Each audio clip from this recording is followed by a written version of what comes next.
Haleluya, haleluya, haleluya,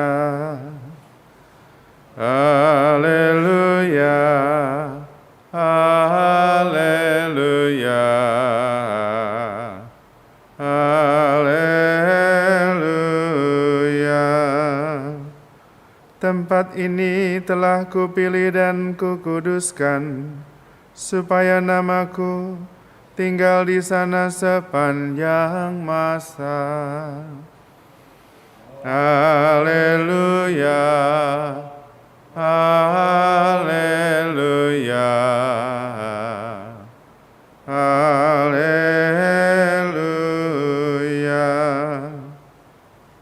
Tuhan sertamu dan sertamu juga. Inilah Injil Yesus Kristus menurut Yohanes. Dimuliakanlah Tuhan.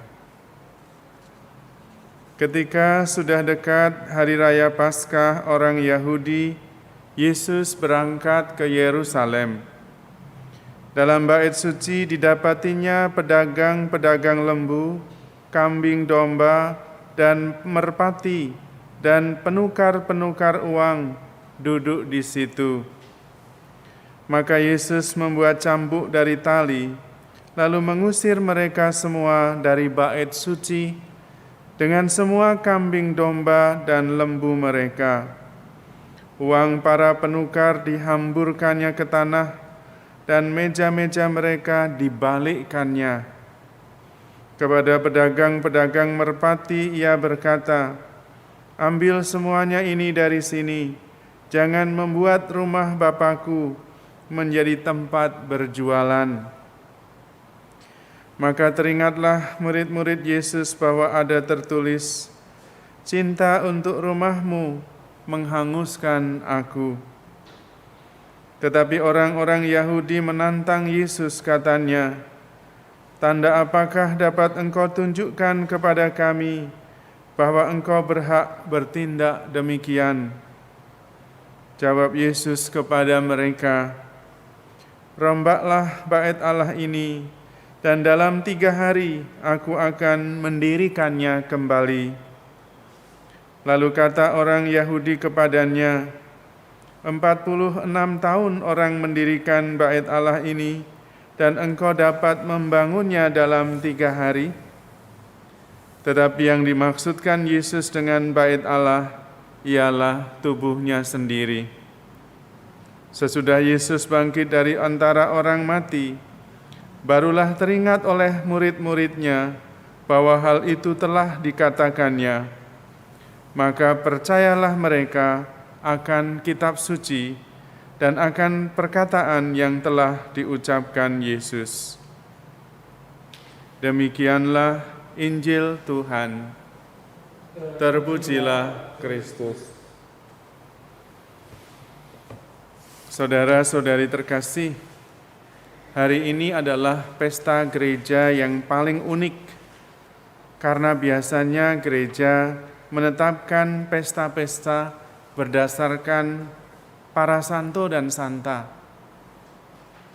Tetapi hari ini pesta berdasarkan bangunan gereja Basilika Lateran. Mengapa gereja merayakan pesta pemberkatan gereja Basilika Lateran?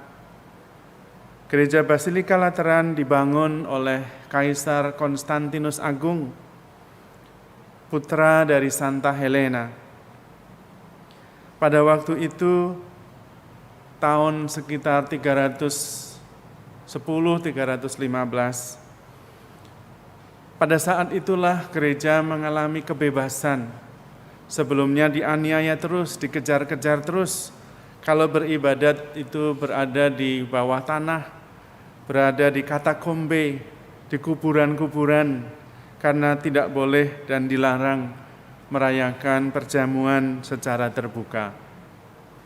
Tetapi ketika Kaisar Konstantinus bertobat, maka kemudian gereja diizinkan berdiri. Pada saat itulah gereja-gereja dibangun, terutama gereja Basilika Lateran ini. Gereja Basilika Lateran adalah lambang kesatuan seluruh umat, bahwa ketika gereja ada dan berdiri, maka selama itu juga Allah menyertai umatnya. Dan karena itu pantas dirayakan. Gereja Basilika Lateran yang sekarang juga disebut dengan Basilika Yohanes Lateran adalah tempat domisili Paus atau Uskup Roma yang pertama, dan karena itu menjadi lambang kesatuan bagi seluruh gereja. Gereja Basilika Lateran adalah lambang gereja semesta, gereja kita semua. Disitulah Allah tinggal, disitulah Allah menguduskan, disitulah Allah membersihkan dan berkarya menghasilkan buah.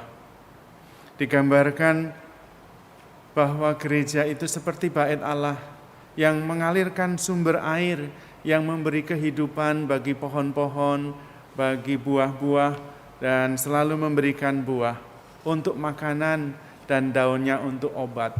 Itu adalah lambang bahwa rumah Allah, ketika gereja Allah bertahta di dalamnya, Allah akan memberikan makanan untuk hidup dan kesehatan.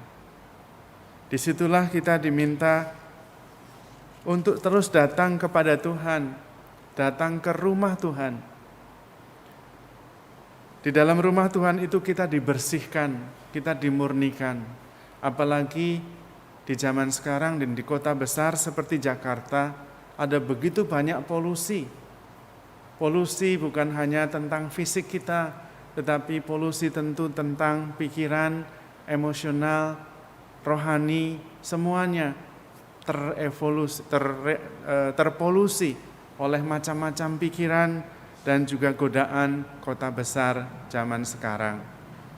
Harapannya ketika masuk ke dalam gereja, kita bisa dibersihkan oleh kuasa Roh Kudus dan warisan sakramen-sakramen yang ada di dalam gereja.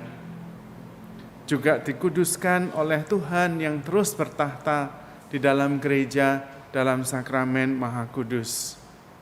Maka kita diminta untuk datang, menerima kelegaan, sekaligus dibersihkan, diberi air kehidupan, supaya kita menghasilkan buah-buah yang berlimpah.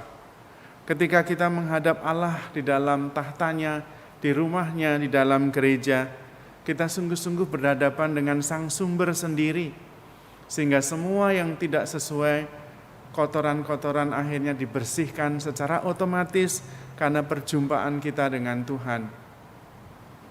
Karena itu, Yesus sangat marah ketika rumah Tuhan tidak ditempatkan sebagai tempat untuk perjumpaan dengan Allah secara pribadi, perjumpaan yang membersihkan, perjumpaan yang menguduskan, tetapi justru dikotori oleh urusan-urusan duniawi, pedagang-pedagang lembu, kambing domba, dan juga burung dara untuk persembahan kepada Allah. Rumah Tuhan, gereja seharusnya menjadi tempat doa, tempat Allah, pencipta dan ciptaannya bertemu. Disitulah pembaharuan hidup terjadi. Kita seperti dicas kembali ketika bertemu dengan Tuhan. Karena itu segala hal yang tidak berkaitan urusan-urusan duniawi mestinya ditinggalkan, supaya kita bertemu secara bersih, utuh dengan Tuhan. Segala polusi yang membuat kita terkontaminasi dibersihkan pada waktu kita berjumpa dengan Tuhan. Bukan sebaliknya, gereja, tempat Tuhan bertahta, malah dipenuhi urusan-urusan duniawi. Segala hal yang menguntungkan secara pribadi selain perjumpaan dengan Tuhan sudah semestinya ditinggalkan. Karena itu yang membuat Tuhan murka. Gereja tidak untuk urusan-urusan duniawi. Justru gereja membersihkan polusi, kotoran yang membuat hati, jiwa, dan roh kita terbebani oleh urusan-urusan duniawi yang tidak penting. Kita diminta bertemu secara pribadi dan asali di hadapan Sang Pencipta yang mengetahui segalanya dalam diri kita. Jangan membawa serta banyak hal yang tidak penting, urusan-urusan duniawi yang seringkali justru menggantikan pentingnya perjumpaan kita dengan Tuhan, di rumah Tuhan, di gerejanya yang kudus.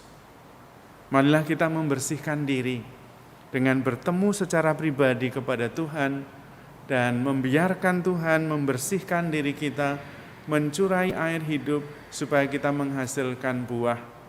Kita tinggalkan urusan-urusan kepentingan-kepentingan duniawi supaya tidak mengotori gereja, tempat Allah bertahta, tempat kita bisa membersihkan diri, tempat kita bisa sungguh-sungguh menemukan apa yang penting dan asali dan sejati di dalam Tuhan, di hadapannya yang kudus.